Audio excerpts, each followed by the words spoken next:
Hello students, today we will start respiratory system. We will revise this chapter in very brief and discuss all the NCERT points and some of the important points. Let us start with definition of respiration. Respiration is a biological process in which oxidation of food takes place, during which CO2 and water is released along with energy. On the basis of respiratory organ and involvement of blood, the respiration are of two types: direct respiration and indirect respiration. In human, indirect respiration takes place, in which following four steps occurs. The first step is breathing, which involve inspiration and expiration both. The atmospheric air is inhaled up to the respiratory surface, and from the respiratory surface the CO2, which is evolved from the oxidative process in the body cells, is exhaled into the atmospheric air, is called as breathing. It is also called as ventilation. The second step is external respiration, which involve the diffusion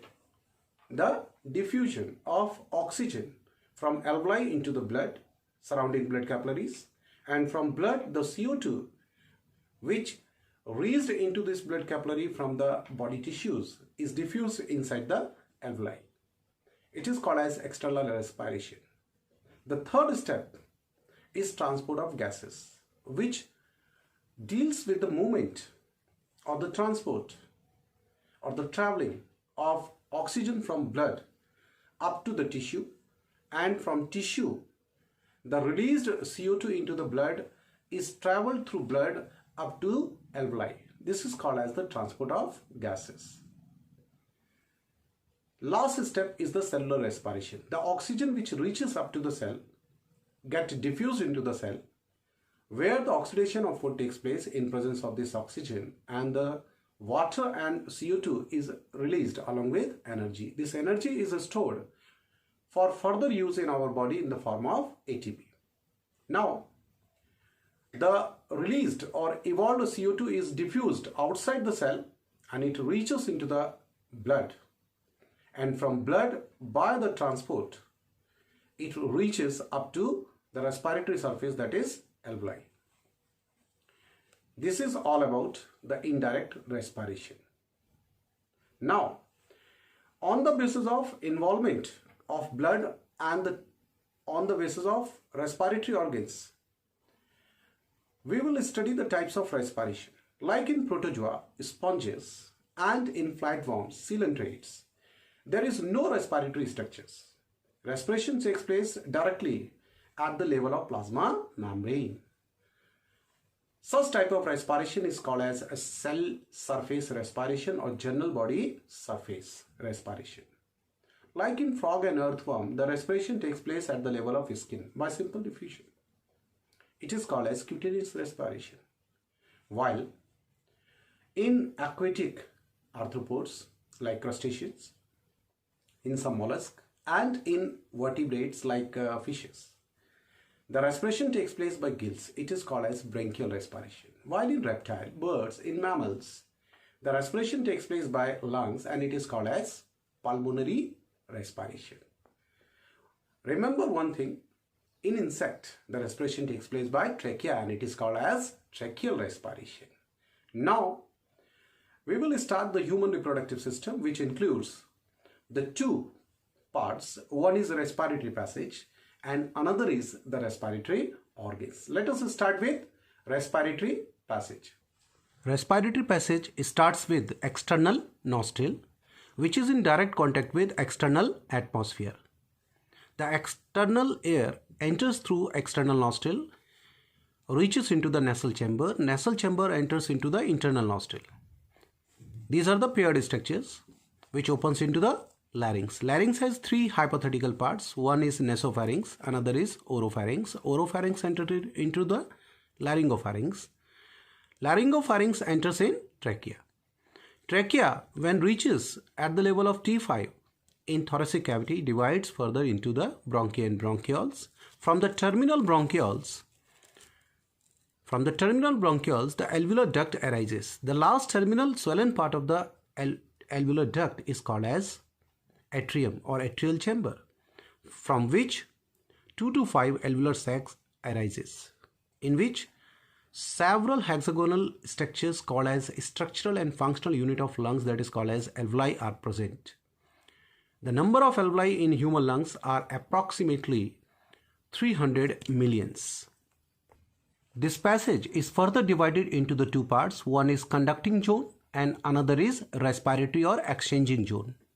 The conducting zone starts from external nostril and ends into the terminal bronchioles. The function of conducting zone is the transport of atmospheric air of the alveoli, clear it from the foreign particles, humidifies, and also brings the air to body temperature. While the function of respiratory part or the exchanging part is the actual site of diffusion of oxygen and carbon dioxide between blood and atmospheric air. Now start the respiratory organ, that is lungs.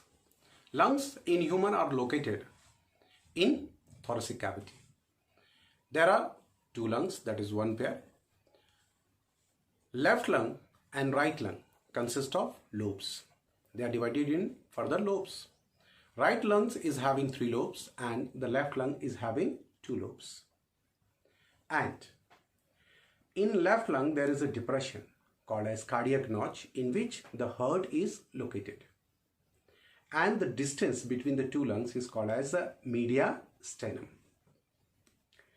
Now, the covering of the lung is called as pleura, which is double layered structure. The outermost layer is called as parietal peritoneum and the inner layer is called as visceral peritoneum. In between the parietal and visceral peritoneum, a cavity is present that is called as pleural cavity, which is filled with a pleural fluid, which is mucopolysaccharide in nature, and it is 150 ml in amount. It prevents from friction. If someone asks what is the function, then you will ask, you will say it prevents from friction. The pressure which is exerted by this pleural fluid is called as intrapleural pressure. This pressure is always negative as compared to the atmospheric pressure of air, that is 760 mm Hg. At the end of the inspiration, it is -6 mm Hg, means 754 mm Hg. And at the end of the expiration, it is -2 mm Hg, that is 758 mm Hg. Okay. Now, in NCERT, a thoracic chamber is given. How the thoracic chamber is made? The dorsal part, the dorsal part. This dorsal part consists of vertebral column. This ventral part consists of sternum, and the lateral part of the thoracic chamber is made up of ribs. And one more part, that is the lower part, lower part. This after lateral part, this is lower part. It is made up of diaphragm. After that, we will discuss about the mechanism of breathing. So, students, first of all, we will start the breathing. We have to learn about the breathing muscles. There are two main breathing muscles. One is diaphragm, another is intercostal muscles. And in normal breathing, external intercostal muscles participate. The muscles which are present in between the ribs are called as intercostal muscles. There are two types. One is external, one is internal. The internal intercostal muscles never participate in normal breathing, either in inspiration or expiration. It only participates in forceful expiration only. Remember this point. Next, we are talking about the breathing muscles. The main breathing muscles are two, which involve in inspiration. Why I called inspiration only, not expiration? Because inspiration is an active process which requires the contraction of these muscles, that is breathing muscles, diaphragm and external intercostal muscles. While these muscles get relaxed, then the expiration occurs. Hence, the expiration is a passive process. Okay? Now, let us start with breathing muscles and mechanism of breathing. So, during inspiration, the contraction of diaphragm result into the increase in the volume of thoracic cavity from anterior to posterior axis. The thoracic cavity increase from anterior to posterior axis by the lifting of sternum and ribs. Very important point given in NCERT. And when the external intercostal muscles get contracted, there is an increase in the volume of thoracic cavity from dorsal to ventral axis, and it is because the ribs are pulled outwards and the sternum upwards. Now, due to the increase in the volume of thoracic cavity, okay, we are stopping here and we are discussing one of the concepts. Remember that human lungs have no muscles. So there is no contraction. And human lungs are solid and spongy in nature. As the human lungs do not consist of any muscles, so their volume cannot be regulated by themselves. So students, remember one thing, the volume of the lungs, that is pulmonary volume, is regulated or get changed only, or it depends only on the volume of thoracic cavity. So we here learn that due to the contraction of diaphragm and external intercostal muscles, the volume of the thoracic cavity get increased. So when the volume of the thoracic cavity get increased, then what will happen? The pressure on lungs will decrease. When the pressure on lungs will decrease, Now, when the cavity of the thorax increases, the pressure on the lungs decreases, and due to which the volume of the pulmonary volume, the volume of the lungs get increased, because the pressure over the lungs is decreased. Pressure is inversely proportional to volume, or volume is inversely proportional to pressure. So the volume of the lungs get increased. If the volume of the lungs is increased, then the intrapulmonary pressure will decrease up to -3 mm Hg. Means from 760 -3, it is equal to 757 mm Hg. Okay. As well as the intrapleural pressure also decreases, as I told you just now, it is -6 mm Hg, means 754 mm Hg. Now, the duration which all these process takes place is of 2 seconds, and due to overall process the air is sucked, that is called as inspiration.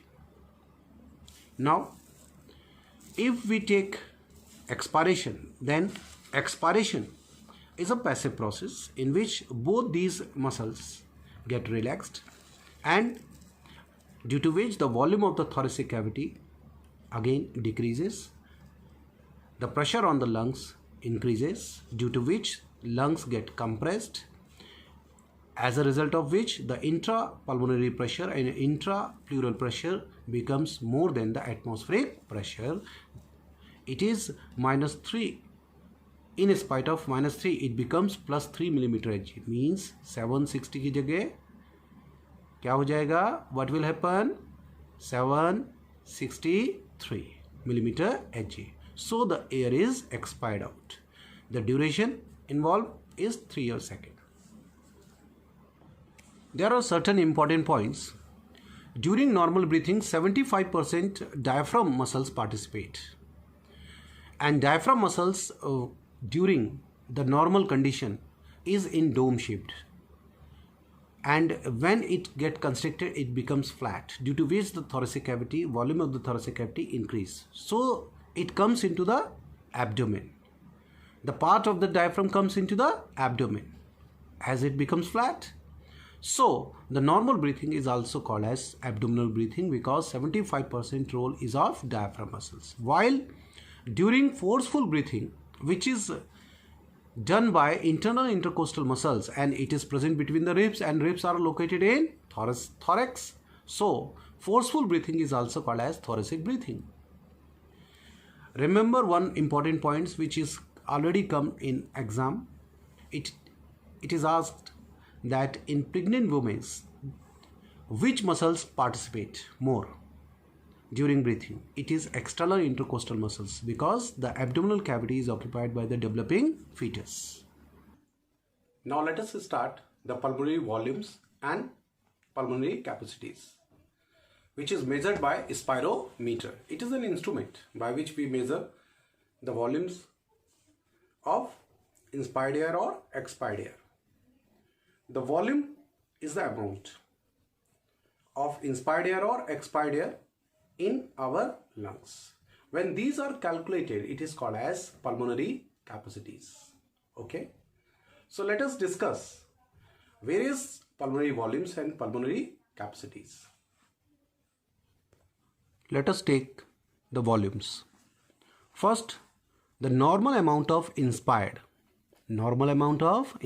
or expired amount of air in lungs is called as tidal volume, which is approximately 500 ml in normal adult.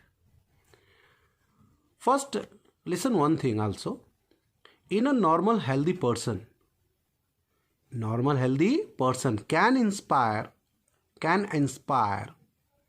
or expires 6,000 to 8,000 ml of air in a minute.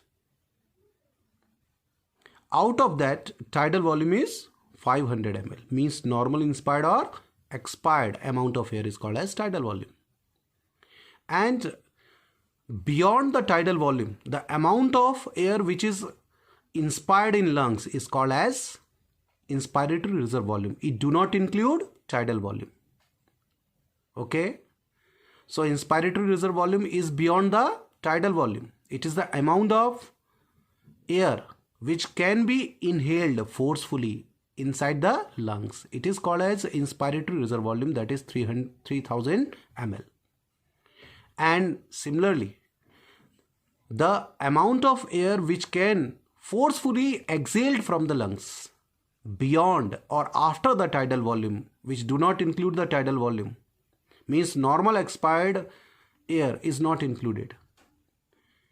Only after that, the forcefully expired air through the lungs is called as expiratory reserve volume, that is 1100 ml. And the total amount of air which always remains in lungs when a person forcefully expired the air, still the air which remains in lungs is called as residual volume, and that is 1200 ml. And residual volume remains till death. From first breath of a child, after the first breath of a child, it always remains in lungs till death. It never goes out, and this cannot be measured through spirometer. This is most of the important point, one of the important point. Okay? Now, when we calculate these amounts, like when we will add the tidal volume with inspiratory reserve volume, it is the normal inspired air and it is forceful inspired air, then it will become inspiratory capacity. If we add the tidal volume, means for normal expiratory air volume and forceful expiratory reserve volume, then it is called as expiratory capacity. So expiratory capacity is 1600 ml, while the inspiratory capacity will become 3500 ml. Similarly, what do you mean by functional residual capacity and vital capacity. Let us discuss. So vital capacity. So the vital capacity, this whole vital capacity means vital capacity is use them to breathe, means that is vital to us. You can say full inhalation then full expiration is called as vital capacity. So vital capacity includes the tidal volume, this tidal volume, inspiratory reserve volume and expiratory reserve volume. This whole complete are called as vital capacity.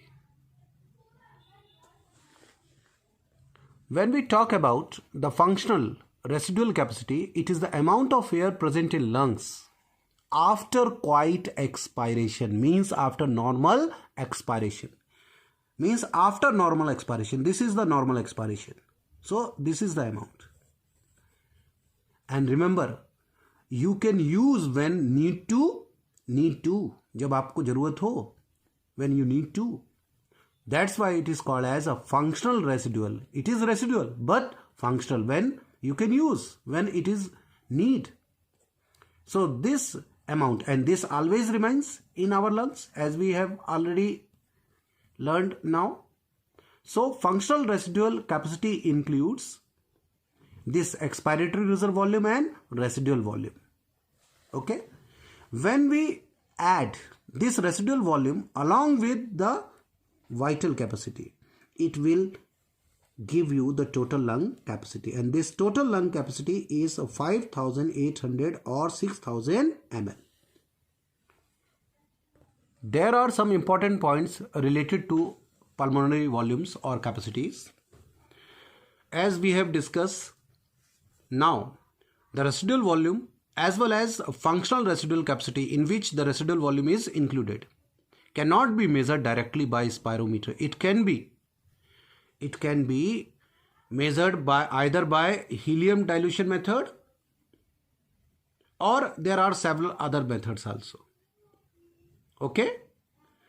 Another points that we have to remember, all pulmonary volumes and capacities are 20 to 25% higher in male as compared to female, and also greater in athletes.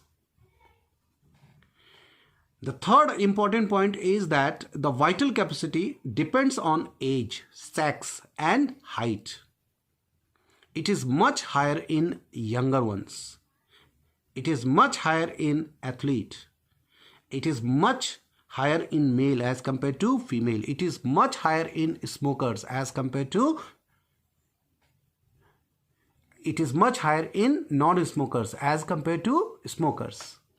The breathing rate of human is 12 to 16 per minute, while the breathing rate of child is 25 per minute.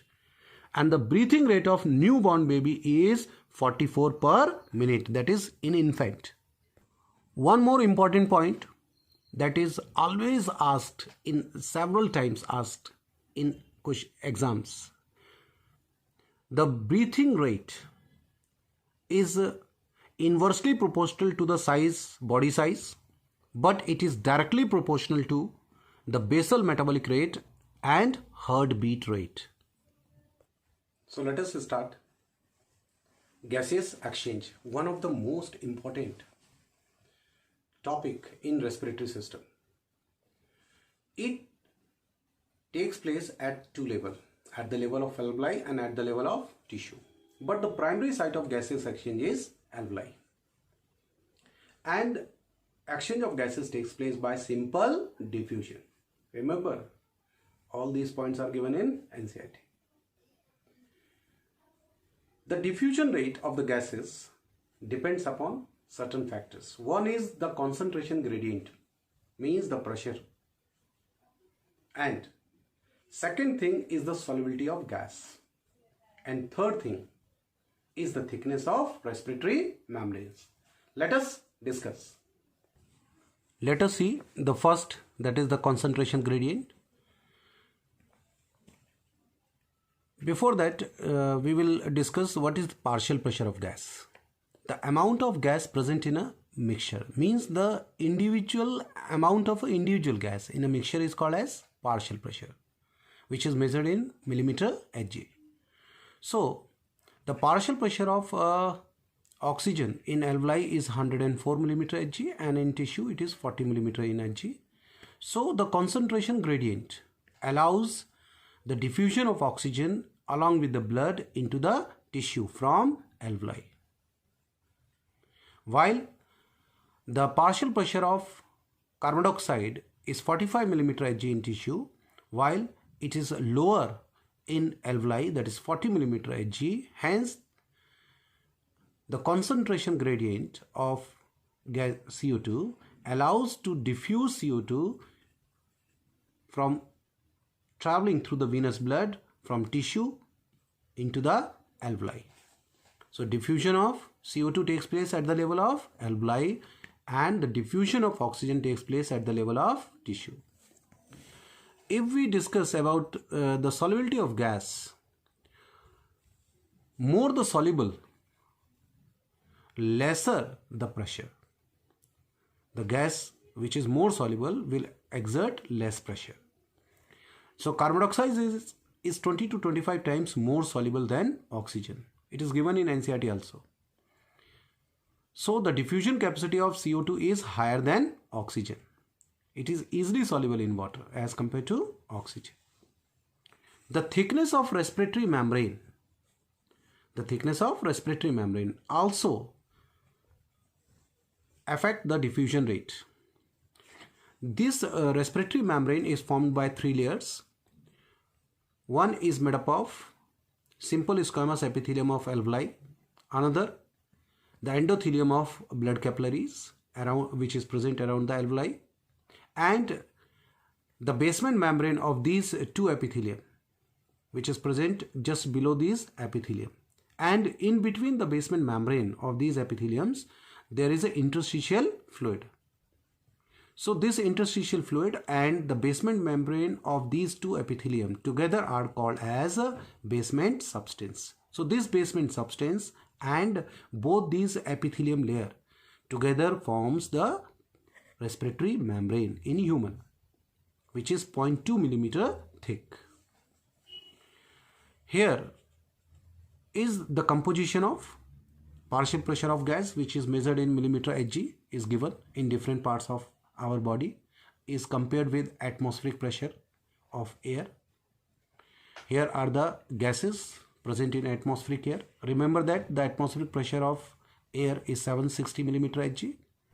In that 760 millimeter Hg, the partial pressure of oxygen means the amount of oxygen in that 760 is 21%, and out 21% of that 760 is 159 millimeter Hg.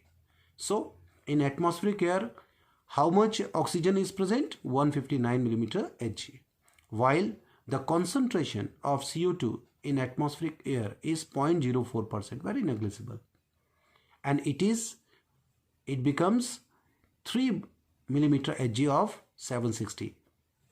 While when the gases enters into the respiratory passage, and as we know the respiratory passage is wet, it also contains water vapor. There is also an amount of water vapor in this tract. So in human it is nearly 47 millimeter Hg. So remember that it will be a part of 760. So now the 760 millimeter Hg air when enters into the respiratory passage, so out of 760, 47 millimeter is occupied by now water. So it will reduce further, and when the alveoli reaches when the air which contains oxygen reaches into the alveoli, before it reaches into the alveoli, the CO2 which is released from the body tissues diffuses into the alveoli. So now in alveoli the CO2 also occupy the space out of 760 millimeter Hg. So in alveoli the partial pressure of oxygen will become 104. Okay, 104. And in the alveoli wall, the arterial blood do not oxygenate approximately 2%. This blood is called as a shunted blood or physiological shunt. Therefore, the oxygenated blood which comes in arterial blood is containing only 95 millimeter Hg of oxygen. Partial pressure of oxygen in arterial blood means oxygenated blood is 95 millimeter Hg. Okay, but the partial pressure of CO2 will remain same in arterial blood because it is coming from alveoli. Okay. Now the partial pressure of CO2 in oxygenated blood will be 40 millimeter Hg, while this arterial blood when reaches at the level of tissue, as we have seen in tissue, the oxidation of food takes place, therefore more amount of CO2 is present. The partial pressure of CO2 in tissue or the body cells is 45 millimeter Hg, while the blood which is reaching, that is arterial blood, around the blood capillary of the tissues will contain the same amount of oxygen, that is 95 millimeter Hg, but inside the cell, means in tissues, the partial pressure of oxygen is less than CO2, so it is 40 millimeter Hg. And from tissue the blood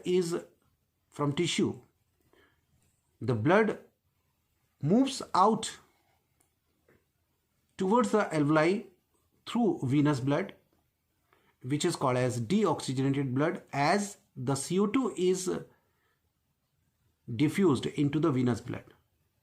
Now the concentration of venous blood, that is deoxygenated blood, will become same as that of tissue, means 40 millimeter Hg of oxygen and 45 millimeter Hg of CO2. The transport of oxygen takes place by two means: by dissolving in water of plasma, that is 3%, and remaining 97% of oxygen is transported in the form of oxyhemoglobin by attaching with hemoglobin present in blood plasma, present in RBC.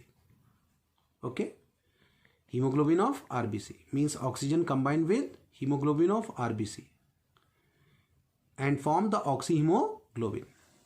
Hemoglobin also forms some other compounds. When it combines with O3, it forms methemoglobin, a oxidized compound. It is colorless and stable compound, while when the hemoglobin combines with oxygen, it forms oxyhemoglobin, and this oxyhemoglobin is a oxygenation, not oxidized form. It is reversible compound, as we can see, one hemoglobin has a 4 iron in ferrous state, with which the oxygen binds with iron by loosely coordinated bonds in molecular stage. So one hemoglobin molecule carries 4 oxygen molecules, and in single hemoglobin 4 oxygen atoms are present, but how many molecules of oxygen? 4. So one hemoglobin carries 4 oxygen molecules attaching with these iron, which consist of 4 pyrrole rings around these irons. So hemoglobin and oxygen shows oxygenation, and it is attached by loosely coordinated covalent bonds, which can easily break down and can be reversed. But when hemoglobin combines with CO2, it forms carbaminohemoglobin, and when hemoglobin combines with carbon monoxide, it forms the carboxyhemoglobin compound. Remember here one thing, it is very important. Carbon monoxide is having more affinity as compared to oxygen with hemoglobin. It is 200 times more. So when carbon monoxide combines with hemoglobin, it forms a more stable compound. And for the attachment of oxygen, for the loading of oxygen will not occur with hemoglobin, as for loading, the surface in hemoglobin is occupied by this carbon monoxide. So in our body tissues there will be a reduced amount of oxygen will occur. It is called as oxygen poisoning. When more amount of carbon dioxide is present in human blood, it is called as carbon monoxide poisoning, because the availability of oxygen to load over the hemoglobin is reduced in our body. One hemoglobin carries 4 oxygen molecules, and per gram of hemoglobin carries 1.34 ml of oxygen, and 100 ml of blood contains 15 gram of hemoglobin. So per 100 ml of blood, how much oxygen is carried out? So we can calculate by dividing this 1.34 with 15, that is approximately will come 20 ml. So now you will say per 100 ml of blood how much oxygen is carried? 20 ml. Let us suppose this is the bus which carries the blood into the body. So this bus is carrying 100 ml of blood, and this 100 ml of blood contains 15 gram of hemoglobin, and this 15 gram of hemoglobin carries 20 ml of oxygen, or 20 ml of oxygen is attached with this 15 gram of hemoglobin. So when this bus moves in body and reaches to tissue, this bus unload the oxygen. 25% oxygen is unloaded at the level of tissue. Means out of 20 ml of oxygen per 100 ml of blood, 5 ml is given to tissue in normal physiological condition. By oxygenated blood. Remember, this is very important points. How much percentage is given to the body tissue? 25%. Means maximum, means still remember this. Maximum 75% is still loaded. Still oxygen is loaded with hemoglobin. So hemoglobin is still rich with oxygen after giving oxygen to the tissues, body tissues. Now the remaining 50 ml of oxygen now will carried through the venous blood. Still the venous blood carries 15 ml of oxygen, means plenty amount of oxygen is bound with hemoglobin. The fetal hemoglobin shows different structure and different alpha and beta chains as compared to adult. 2 alpha and 2 beta chains are present in fetus, and 2 alpha and beta chains are present in adult, and 2 alpha and gamma chains are present in fetus. So due to structural peculiarity, fetal hemoglobin shows more affinity. Fetal hemoglobin shows more affinity with oxygen as compared to adult hemoglobin.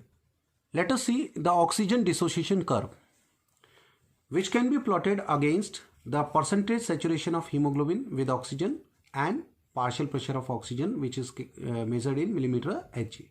Here the partial pressure of oxygen is given, and here the percentage saturation of hemoglobin is given. The saturation means the saturation of hemoglobin with oxygen. What does it means? It means the oxygen loaded on hemoglobin. It means the oxygen is loaded on hemoglobin. Okay, and we have already just learned oxygen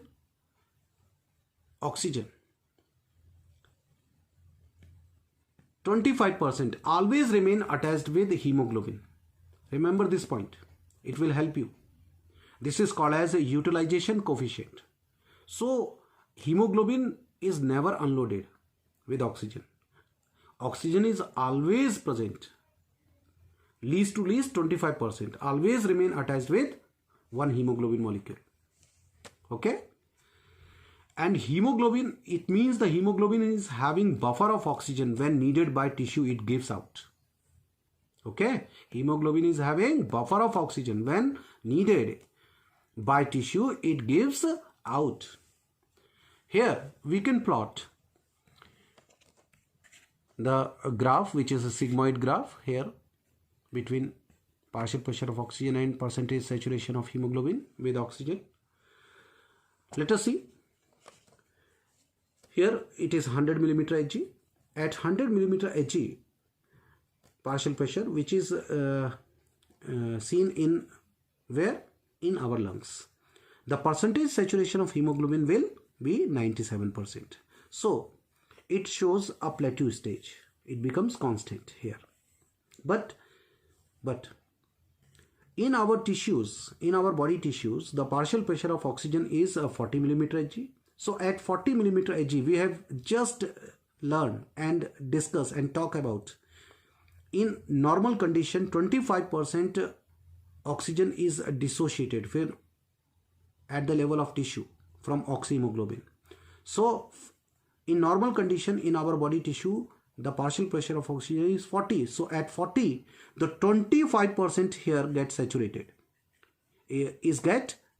dissociated, and 75% remain saturated. Okay. So enough amount of oxygen is still loaded along with hemoglobin. Okay. So this indicates the changes in tissue. Now here 50% of hemoglobin gets saturated with oxygen when the partial pressure is 30 millimeter Hg. So this is considered the P50 value. So P50 value is the value of a partial pressure of oxygen at which the 50% of hemoglobin get saturated. So P50 value, normal P50 value will be 30 millimeter Hg for partial pressure of oxygen. When a person perform heavy exercise, okay, heavy exercise, so more and more CO2 is evolved as more and more metabolic activity is going on in our body cells. Therefore, the partial pressure of oxygen in our body cells falls from 40 millimeter Hg to 15 to 20 millimeter Hg. And during 20 millimeter Hg, the 75% of the oxygen get unloaded from hemoglobin, means it get dissociated. How much? 75%. So if we calculate in 100 ml of blood, and we have just seen 100 ml of blood carries 20 ml of oxygen. So how many ml of oxygen get dissociated here? It is 15 ml out of 20 ml, and only 25%, that is 5 ml per 100 ml will remain. So more and more oxygen will be provided to the body tissues during the exercise. Hence, a person cannot get fatigue and remains normal. Okay. So here is the sigmoid curve. Now, if this curve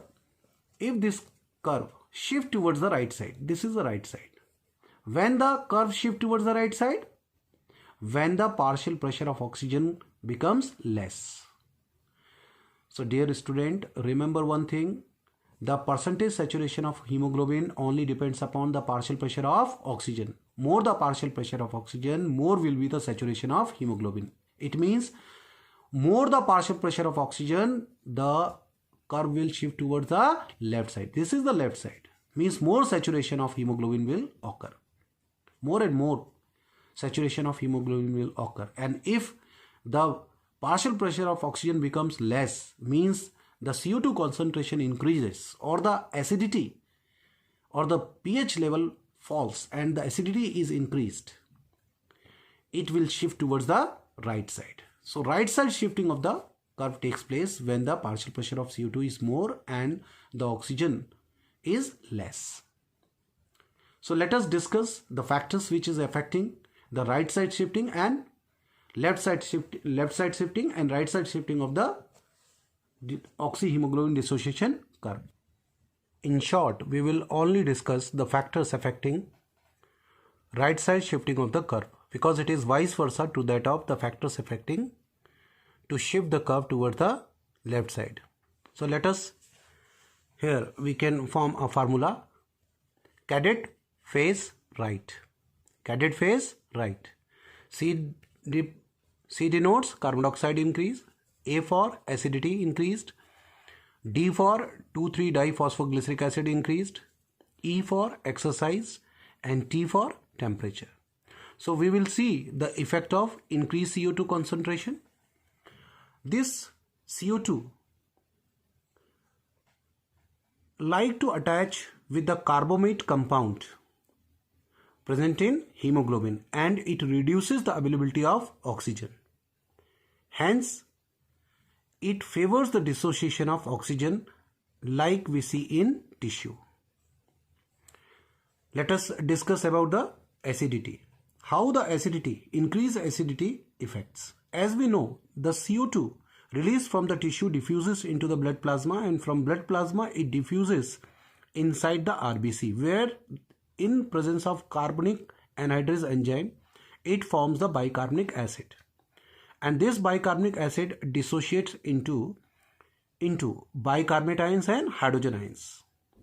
And this hydrogen ions binds with hemoglobin, and by the binding of these hydrogens with hemoglobin, in hemoglobin the proteins are more negatively charged, which are attached to hemoglobin. So when the hydrogen ions attaches with these protein molecules, it causes conformational changes in hemoglobin and makes the hemoglobin to go in tension state, and nitrogen bond are affected with H plus ions, hydrogen ions or protons, and it favors the dissociation of oxygen.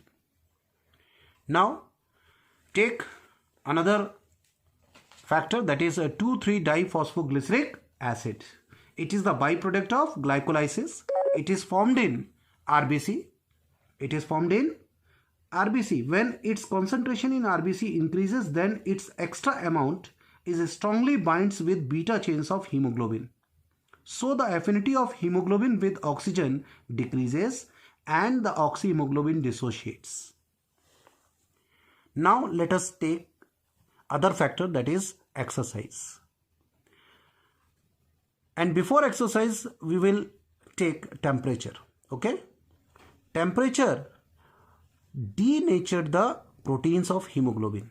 Hemoglobin proteins become denatured and changes the shape, and the change shape, due to which the hemoglobin undergoes in tension stage and dissociate or favors the dissociation of oxyhemoglobin. Now the increased exercise or during heavy exercise or due to exercise, all other factors which we have just learned or discussed above are get affected. Due to exercise, more CO2 is evolved in our tissues, just we have seen. More temperature will increase, more acidity will increase, more lactic acid will be produced. Okay, so these all factors will affect the right side shifting of the curve. Right side shifting of the curve can be seen in tissue. In tissue, increased CO2 promotes the dissociation of oxyhemoglobin and curve a shift towards the right side. This is called as Bohr's effects. So Bohr's effect occurs in tissue where the increased CO2 concentration promotes the dissociation of oxyhemoglobin.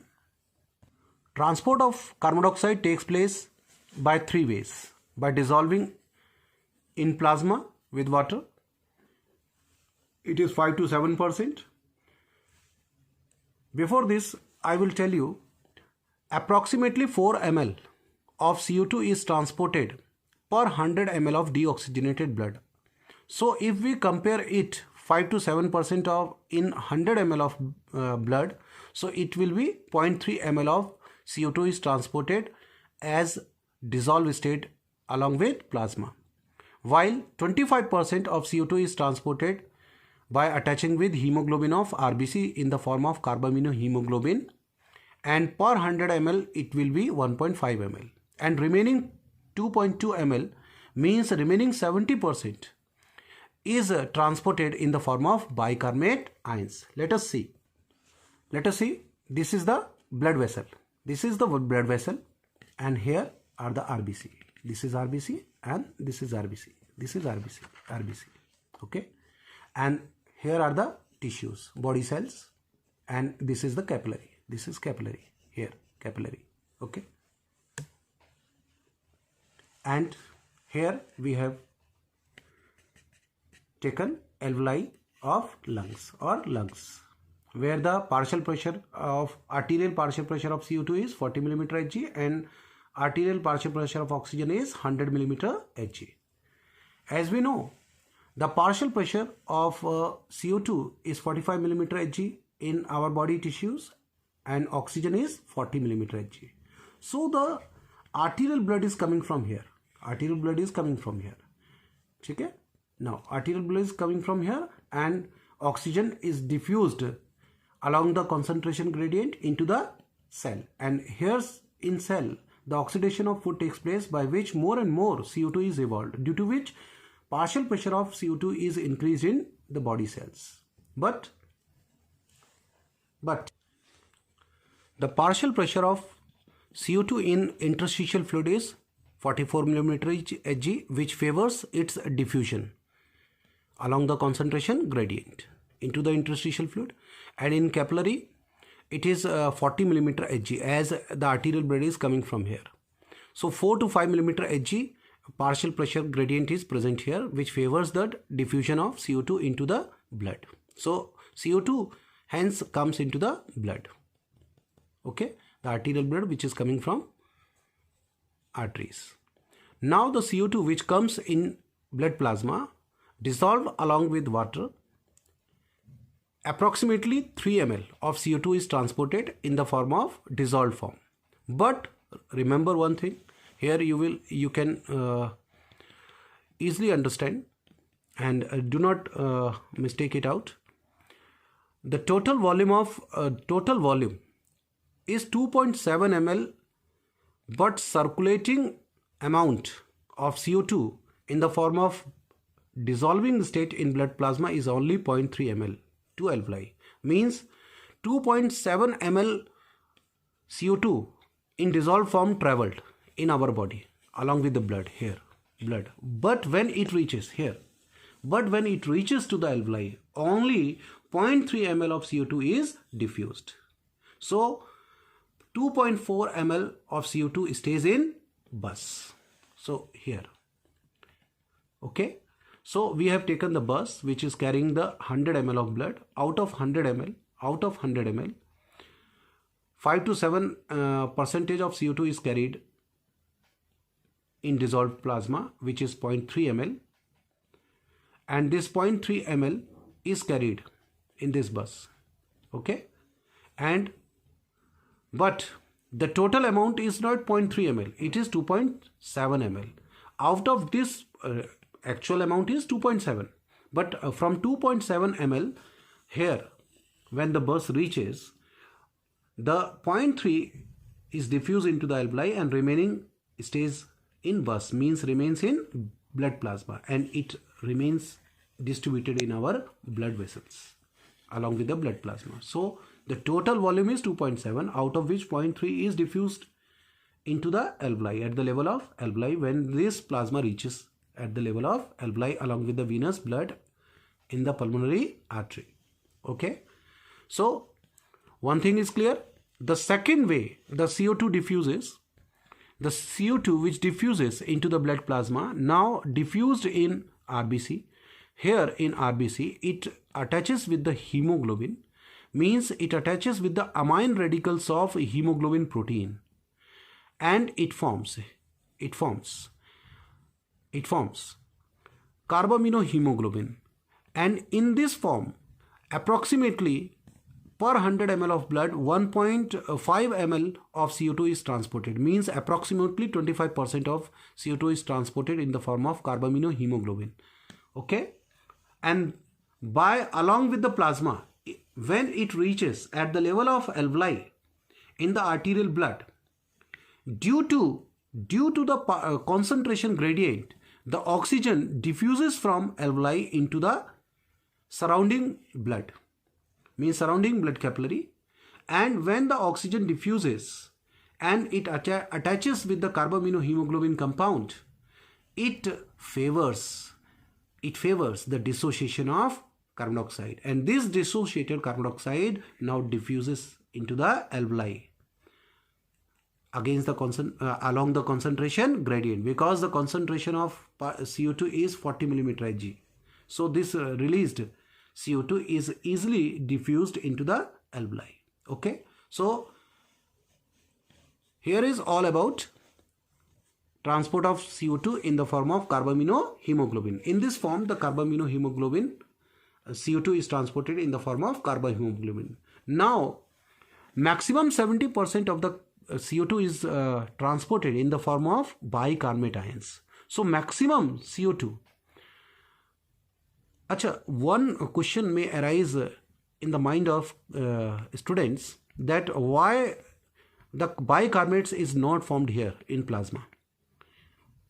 Okay, why only 0.3 ml is transporting in the form of carbon dioxide is here is transporting in the form of along with the dissolved state, not in the form of bicarbonate, because in plasma the bicarbonate ions are not formed because carbonic anhydrase enzyme is very less or absent in plasma, very less, while the carbonic anhydrase enzyme, that is the zinc enzyme, is more in RBC. It catalyzes this reaction 5,000 times more faster in RBC. So when the carbon dioxide reaches into the RBC, it combines with the water. The water, when it combines with water, it produces bicarbonic acid, which dissociate into the hydrogen ions and bicarbonate ions. This dissociated hydrogen ions combines with hemoglobin and form the acidic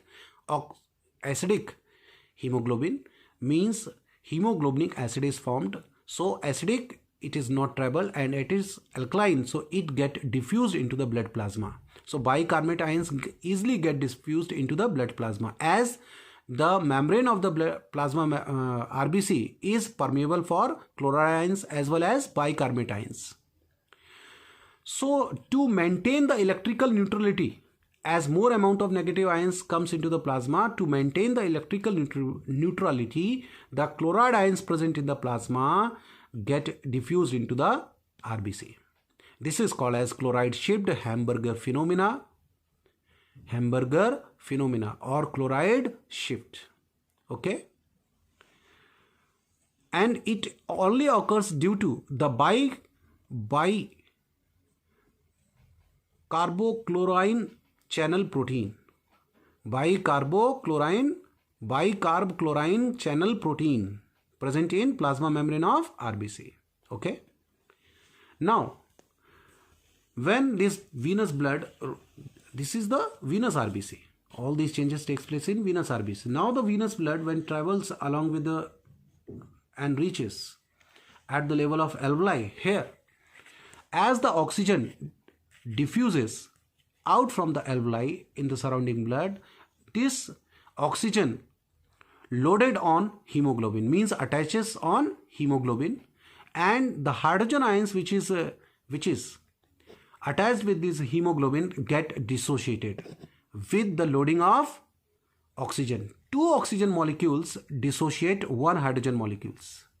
Okay, so here just opposite to that of venous blood, here reversal of bicarbonate ions and chloride ions takes place. The bicarbonate ions now diffuses into the RBC, and this bicarbonate ions combines with hydrogen ions and form the bicarbonic acid, which dissociate into water and carbon dioxide, and this evolved carbon dioxide now diffuses into the alveoli along the concentration gradient. Here it is 40 and here in blood it is 45. Okay, so carbon dioxide diffuses into the alveoli.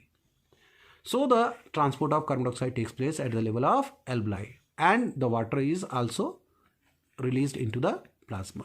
Okay, this here the loading of hemoglobin over the loading of loading of oxygen over the hemoglobin, which promote the dissociation of oxyhemoglobin, which promotes the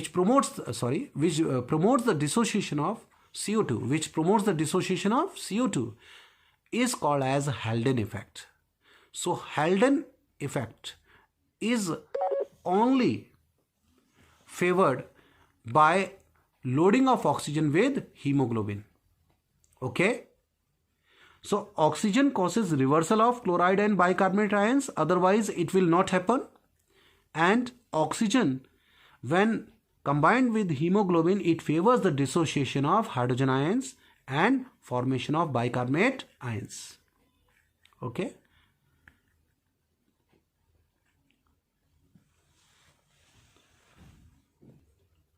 Students, let us discuss about the regulation of breathing in very short. The breathing center is respiratory rhythm center is located in medulla oblongata, which regulates the breathing rate. There are two respiratory centers, pneumotoxic center and apneustic centers, are present in pons varoli. This pneumotoxic center, when sends the strong signals, it switch off inspiration, means it is the switching off point of inspiration. Next, there are certain receptors present in our body, means one around or adjacent to the rhythmic center of the medulla oblongata, that is called as the chemosensitive receptors, which are present in medulla. And in our carotid artery and in aorta, there are aortic and carotid receptors, which are also, and as well as the chemosensitive receptors present in medulla oblongata, are only sensitive for hydrogen ion concentration and CO2 concentration. It is not sensitive for O2. It is very important, given in NCERT. Now, when the CO2 concentration in the arterial blood get increased, the chemosensitive receptors of aortic and carotid chemosensitive receptors get stimulated, and they send the signals to the chemosensitive receptors of medulla oblongata, and these in turn stimulate the rhythmic center present in medulla oblongata, which sends the signals and inhibit the respiratory muscles, and in turn the respiration is, or the inspiration is inhibited, and hence the breathing rate or the respiratory rate is controlled. So there is no significant role of oxygen in regulating the breathing. There are certain disorders. Let us see some of the disorders given in NCERT. First, it is asthma. Asthma is a allergic disorder during which a person feels difficulty in breathing due to the blockage of bronchial passage due to formation of thick layer of mucus. The another disorder given in NCERT is occupational lung disorder and emphysema. Emphysema is caused due to smoking, during which the wall of the alveoli get blocked or it may damage, due to which the gaseous exchanging capacity of the alveoli is reduced. In occupational lung disorder, the word occupation itself says it is related with occupation, like the cutting grinding industry where the rocks are grinded or cut down, or it is related with coal minings where some of the toxic dust particles and fumes evolve, and when a person or the workers working there comes in long exposure or continuous exposure to these particles may cause fibrosis in the tissues of lungs, means proliferation in the lung tissues starts. Beside these disorders, there are some other disorders which are given in module. You can go through this, and with this we will concluding this chapter. We are ending this chapter. I hope you have enjoyed and learned from this lecture, and might it will help you.